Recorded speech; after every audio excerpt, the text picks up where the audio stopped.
অনেক প্রবাসীরা আমার কাছে এই বিষয়টা জানতে চান যে ভাই আমার কাছে স্মার্ট কার্ড নেই, আমার কাছে একটি এনআইডি রয়েছে যেটি কিনা পুরাতন। কিন্তু এই বিষয়টা অনেকেই জানে না যে পুরাতন এনআইডি হোক বা স্মার্ট কার্ড হোক দুইটিই কিন্তু কার্যকর একইভাবে। যেমন আপনারা যখন 2008 সাল বা 9 সাল 10 সালে এই সমস্ত সময় আপনারা ভোটার আইডি কার্ড করেছেন তখন কিন্তু আপনাদেরকে 17 ডিজিটের একটি এনআইডি ছিল।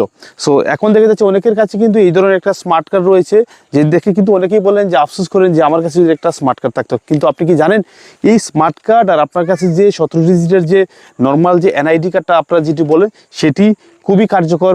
কেননা দুটি কার্ডের যে নাম্বারগুলো রয়েছে এবং আপনার তথ্যগত যেগুলো রয়েছে সেই তথ্যগুলো হচ্ছে কি আপনার মুখ্য বিষয়। এখানে আপনি যেই নাম্বার দেন না কেন এখানে 17 ডিজিট রয়েছে। যেমন একটা এনআইডি কার্ডের 3টা নাম্বার থাকে। যারা 2008 সালের পরে আবেদন করেছেন তাদের প্রত্যেকের কিন্তু 17 ডিজিট, এবং যারা 11, 12, 13 সালে করেছেন তাদেরকে দেওয়া হচ্ছে গিয়ে আপনার 13 ডিজিটের, এবং যারা এর পরবর্তী সময়ে বর্তমান সময় পর্যন্ত যারা আবেদন করছেন তাদেরকে 10 ডিজিটের যে স্মার্ট কার্ড নাম্বারগুলো রয়েছে সেগুলো দেওয়া হচ্ছে।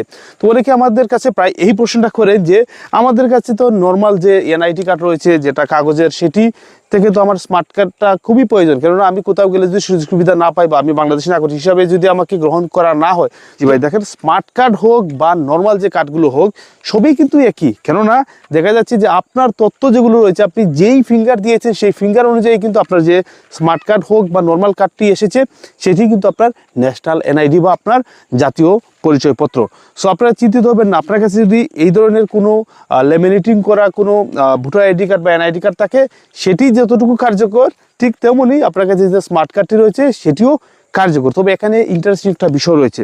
আপনি যদি ভাই একবার যদি এই স্মার্ট কার্ডটা মানে গ্রহণ করে ফেলেন এবং পরবর্তী যদি হারিয়ে যায় তখন কিন্তু আপনাকে এই স্মার্ট কার্ডটা তুলতে কিন্তু অনেক ঝক্কি ঝামেলা পোহাতে হবে। কিন্তু আপনারা দেখেন এই যে এনআইডি কার্ডটা রয়েছে অর্থাৎ নর্মাল যে এনআইডি কার্ডটা রয়েছে সেটি যদি হারিয়েও যায় কোনো সমস্যা নাই, কারণ পরবর্তীতে আপনি আবার প্রিন্ট বা আবার নতুন করে অনলাইন কপি দিয়ে কিন্তু সব ধরনের কাজ করতে পারবেন। কিন্তু একবার যদি স্মার্ট কার্ডটা হারিয়ে যায় তখন কিন্তু আপনি সমস্যার সম্মুখীন হবেন।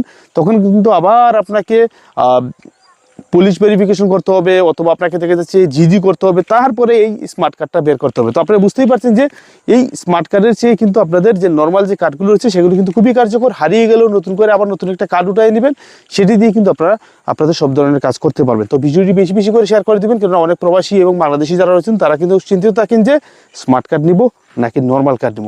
আমি বলবো যে ভাই স্মার্ট কার্ড নেওয়ার প্রয়োজন নাই, নর্মাল কার্ড নেই। স্মার্ট কার্ডের যে কাজ নর্মাল কার্ডে একই কাজ, কিন্তু স্মার্ট কার্ড হারিয়ে গেলে তখন কিন্তু ঝামেলায় পড়বে। কিন্তু নর্মাল কার্ড হারিয়ে গেলে পরবর্তী আরেকটি নর্মাল কার্ড দিয়ে কিন্তু আপনারা আপনাদের সব ধরনের কাজ সম্পন্ন করতে পারবেন। ভালো থাকবেন সবাই, ভিডিওটি অবশ্যই শেয়ার করে দিবেন এবং আমাদের পেজে অবশ্যই যুক্ত থাকবেন। ভালো থাকবেন সবাই, আসসালামু আলাইকুম।